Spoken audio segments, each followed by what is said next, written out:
মুক্তিযোদ্ধা ছিলে? হ্যাঁ দাদু। কেন তোদের কি মানে এই জিনিসটা কি অগ্রাহ্য হয়? 9টা মাস ধরে মশার কামড় খালাম, পানির মধ্যে সুবনি খালাম, কত বাগান আগানে কত জায়গায় রাত কাটালাম, 9 মাস পরে দেশ স্বাধীন করলাম, তারপরেও মুক্তিযুদ্ধ হলাম না। হ্যাঁ, এই তোরে মনে হচ্ছে যে মুক্তিযুদ্ধ আমরা না? আমরা যে মুক্তিযুদ্ধ তার প্রমাণ সেই আমার সাথে যারা যুদ্ধ করেছিল তারাই আমাদের পড়। কিন্তু তোমার যে মুক্তিযোদ্ধা করছো, তোমার যে একটা সার্টিফিকেট থাকবে, সেই সার্টিফিকেট নিয়ে কত মানুষের কোটায় চাকরি আছে, আমারে চাকরি আছে না? তোমার কোটা নিয়ে তো আমরাও তো চাকরি পাই। হ্যাঁ, কিছুদিন ঝড় চলছে, দেখে যে টিভির খবরও দেখা যায় মুক্তিযুদ্ধ কোটা নামক একটা গল্প উঠেছে। এই মুক্তিযুদ্ধ কোটাটা যে কি আমি কিন্তু প্রথম বুঝি না। আমি প্রথম মনে করছিলাম মনে হয় আম পাড়া কোটা। এখন আবার এই যে আমের সিজন, তো পরে এসে না একজনের কাছে, আমি তো লেহাপড়া করি, স্বাস্থ্য শরীর ওই সময় ভালো ছিল, তাই ধরিয়ে নিয়ে গেছিল যুদ্ধের জন্য। তা গেলাম, ওর ব্যাপার না। কিন্তু আমি তো আর লেখাপড়া জানি না। এই যে মুক্তিযুদ্ধ কোটা মুক্তিযুদ্ধ কোটা, আমি মনে করছি আমপাড়া কোটার কোটাই মনে হয়, ওই যে একটু উন্নত।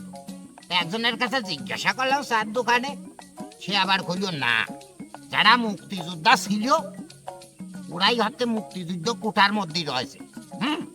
আর তাদের বংশ বুনিয়াদ যারা আছে সুপারিশ দিলে তাদের চাকরি হচ্ছে, ওই দেরি হলো মুক্তিযুদ্ধ কোটা হয়। এখন সেন বুঝলাম। তা তোদের কি বক্তব্য? দাদু বলতে যাচ্ছে এখন তো চাকরি বাজারে আগুন, চাকরি বাজারে গিল্লি 10 লাখ 20 লাখ 15 লাখ এরকম টাকা চাই। এখন থেকে কোঠা পোথা হবে যে চাকরি আছে, মুক্তিযোদ্ধার ছাওয়াল যাচ্ছে, নাতি যাচ্ছে, তার পুঁতি সব হয়ে যাচ্ছে, চাকরি চাকরি সুপারিশ করলেই আছে। তো দাদু তুমি একটা কাম করো না, তুমি আমার একটা সুপারিশ করে দিলে পরে 2বার চাকরি দেওয়া যায়। সুপারিশ করলে চাকরি হইতো?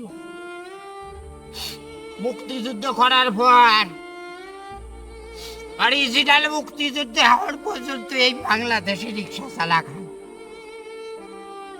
এমন হতভাগা দেশে আমরা রয়েছি। কত মুক্তিযুদ্ধের খবরও আজও পর্যন্ত কেউ নেইনি।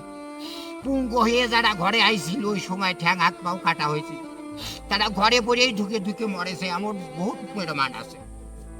আর তোরা করছিস চাকরির কথা, ওই যে সার্টিফিকেটটা কত সালা নগদ টাকা দিয়েও মুক্তিযুদ্ধের সার্টিফিকেট এই দেশে পাইছে।